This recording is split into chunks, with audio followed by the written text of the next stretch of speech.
The Pokemon Go Fest 2022 finale event has come to a close, and that ends the Pokemon Go Fest summer season, which I thought was an absolute blast. But today we're gonna check out the positives and the improvements of what I think could make Pokemon Go Fest even better for next year. So with all that said, let's jump right in.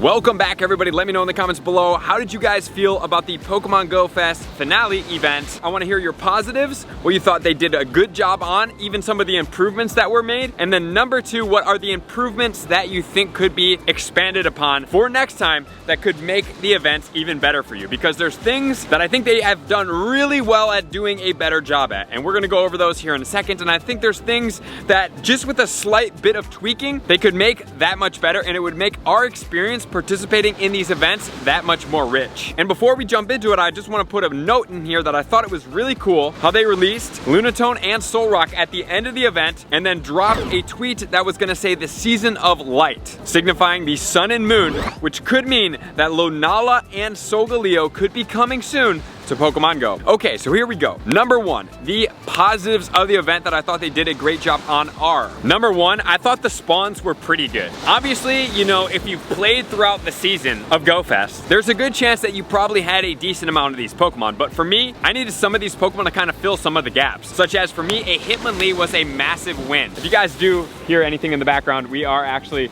at the beach, surfers, and we have waves coming around. So hopefully you guys do like the ambiance of some waves to soothe you as we talk about this event. So I thought the spawns were really good. The structure of the event I thought was really good. Sure, I did think that some of the spawns could have been increased, like Hitmontop was everywhere, which I love Hitmontop, right? So I was cool with that. Hitmonlee and Hitmonchan were everywhere, right? Like there were certain Pokemon that were absolutely everywhere, and there were other Pokemon that were a little bit more rare. I think they could have done a little bit of a good improvement on just maybe balancing the spawns a little bit more and not so much dependent upon the weather boost, because when it came to the final hour, we were getting a ton of Munna, which I was totally cool with. But then that kind of blocked the Swirlix because it was windy weather, and the Swirlix were much less common when we were out there hunting. So that was definitely something that I thought could have been improved upon. However, what I did really like was the structure of the 2 hours, 2 hours, 2 hours, and 2 hours. Let me know what you guys think. I had a couple people come up to me at the event and say, well, if people can't play, then it doesn't make it too fair. And like I understand that, right? But at the same time, if you're thinking of an event structure, and if you think about it from like going to an event, you know, if this global Go Fest has been put out there for so long in advance that I get it, if you just can't play, you always work every Saturday. But if you really want to play this event, you're gonna have to take some time off or maneuver around your schedule or whatever that is for you, because everybody can't be satisfied. But I thought with the 2 hour blocks, it really lets you get into the spawns. It allowed me to switch megas more easily than it would have been in 1 hour blocks. And then it's like, oh my gosh, I want the Hitmontop candy, but now we gotta evolve back to the Mega Lopunny, and then I'm gonna go through all of them, so it would have been 8 total Mega Evolutions, because I actually did switch my Megas every 2 hours. Additionally, the incense frequency was really good. I thought that the Pokemon were popping up good. I thought there was a nice balance. I saw a good amount of Unowns. I saw a good amount of rare Pokemon coming from there, and I didn't feel like it was lacking like some of the other incenses. I thought that the raid bosses actually came up really big, because if during the 2 hours I got sick of catching some of the Pokemon, or I had gotten the shiny that I wanted, I didn't really see anything that was too valuable for me, I could just jump into some of the raid bosses. And since everybody around the globe is doing it, by me keeping my status online, I was able to get raids from pretty much anywhere. So all day long, I was pretty much getting Buzzwole and Xurkitree invites. Along with the raids, I thought it was really cool that we were able to get that extra 5,000 XP for people that were grinding raids and getting XP. But most importantly, I thought the beast balls and making those Pokemon easier to catch was a fantastic, one of my favorite improvements to the event, because there's nothing worse than sitting there and going for 15 balls on a raid boss when you know that you just wasted 10 minutes of your event spawns. There's nothing worse than that. So I absolutely love the beast balls, which also contributes towards the last 2 hours where all of the raid bosses came back. I thought it was fantastic, as opposed to just having only Nihilego spawns, which for me would have been a letdown. And then finally, if we're talking about the cost of this event, man, if you think about it, it was extremely cheap. Extremely cheap. What was it, $15 for 3 days? For me, getting those 9 extra raid passes, getting getting a little bit of boosted XP, getting the half incubator distance was all fantastic. I absolutely loved it. And then I'm gonna add one more thing in here, which we are gonna talk about as an improvement as well, but it's where we did get some unique special eggs. And one more thing that I really actually liked was that we were all able to get the level 15 Ultra Beasts throughout the day. Okay, so then we're gonna talk about our improvements of the event. Number one, I thought the shiny rates, but I also saw some people do extremely well with the shiny rates, and it could have been just for me that I had to do a Twitch stream, that I did a YouTube stream, that I was filming, I was meeting people, that I had a lot going on, so I wasn't able to really capitalize on that. But for me, throughout the day, if you guys do want to see my video, it was a lot of fun. I only got 12 shinies. I did get 3 shinies that I was extremely excited about. So for me, you know, I don't really get too disappointed about not getting like 30 shinies. I really don't. I'm always excited about when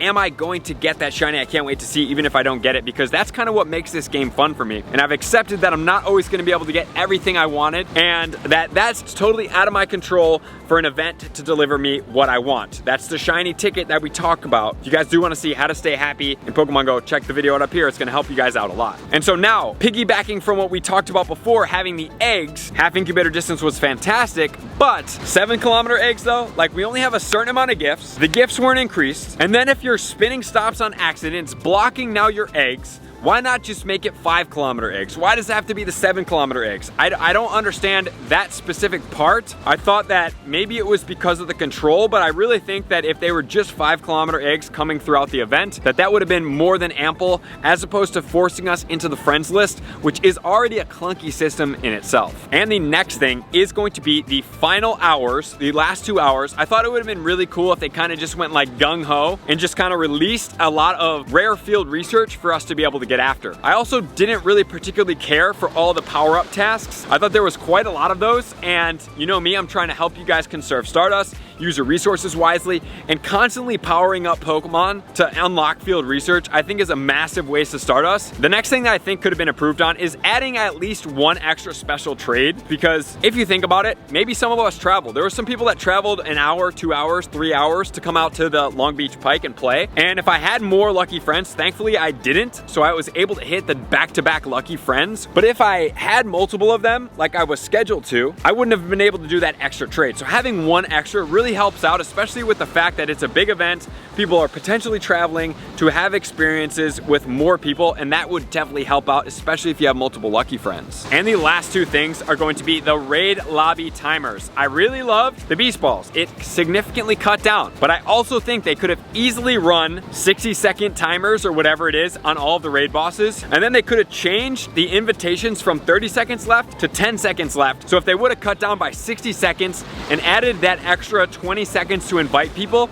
it could have really encouraged more community play, and could have also had ample time to be able to do 1 round of invites. The final thing that you guys have probably heard me talk about is when the event is over and the raid bosses just diminish, at least let the raid bosses go throughout the entire day. In my preferential experience, you at least have it on a second day so that we can focus a little bit more on catching and raiding. Because if we think about this from a player satisfaction, from a raid boss satisfaction, from a Niantic revenue satisfaction, like everything benefits from every party. If we have a whole day, or maybe they're not on every gym, but there's, you know, commonly throughout the day, switching up between Nihilego, between Xurkitree, between Buzzwole and Pheromosa, that would have been fantastic. It could have really helped out, but the remote raids were amazing, guys. If you do not have a Discord, please jump into my Discord, and if you want to take it even further, the Patreon is the way to do that. Spam raids, get in there with the community, rank up, keep track, and create a bond which is so much greater than just playing Pokemon by yourself. And then finally, the icing on the cake for me would have been releasing the shiny Nihilego, which would have put a little bit more weight on that Pokemon, because we had it pretty much for an entire day on the second day of the Global Go Fest. So I don't think we need to have all the shinies, but pulling one of those Ultra Beasts as a shiny in there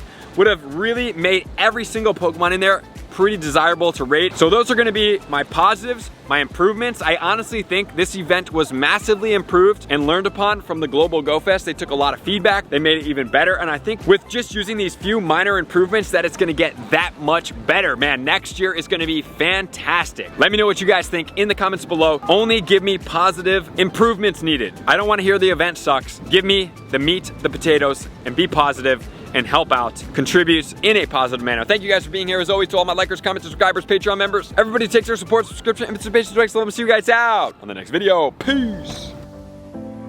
I want to take this time to thank everybody who supports me in every facet. It means the world to me, and an extra special thank you to all my Patreons. I greatly appreciate the extra support to continue to allow me to pursue Pokemon Go full time, allowing me to create my daily video uploads in the most timely fashion for everyone's benefit. Plus, I get the amazing experience of sharing my creative processes behind the scenes and raiding all around the globe with select upper tiers. Thank you everybody for being a part of the Trainer Club. You all mean the absolute world to me, and I will see you guys out on the next video.